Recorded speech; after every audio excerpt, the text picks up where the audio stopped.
Ipatutupad ng Department of Transportation ang mga alituntunin ng accessible travel policy sa lahat ng railway operations at maintenance providers sa buong bansa upang matiyak ang mga mas accessible at inklusibong serbisyo sa mga pasahero.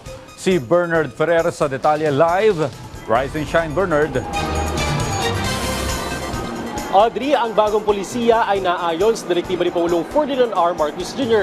na isulong ang inclusivity sa lahat ng linya ng tren, lalo na para sa mga PWDs, senior citizens at mga buntis na pasahero.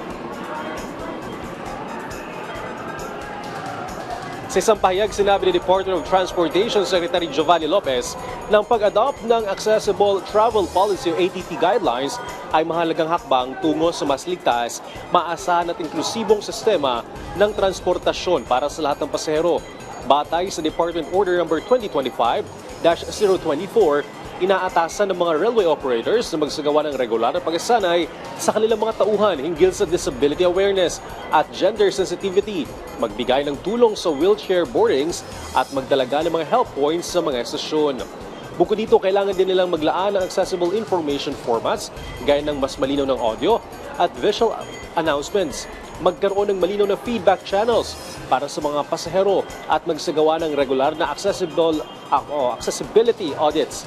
Ang kasalukuyang railway operators ay inaasahan din maghanda ng transition at compliance plans para sa unti-unting pagpapatupad ng mga nasabing improvements sa mga susunod na taon. Samantala, isasamang ATP guidelines sa North-South Commuter Railway o NCR at Metro Manila Subway projects upang matiyak na accessible ang mga bagong rail projects mula sa disenyo hanggang sa operasyon.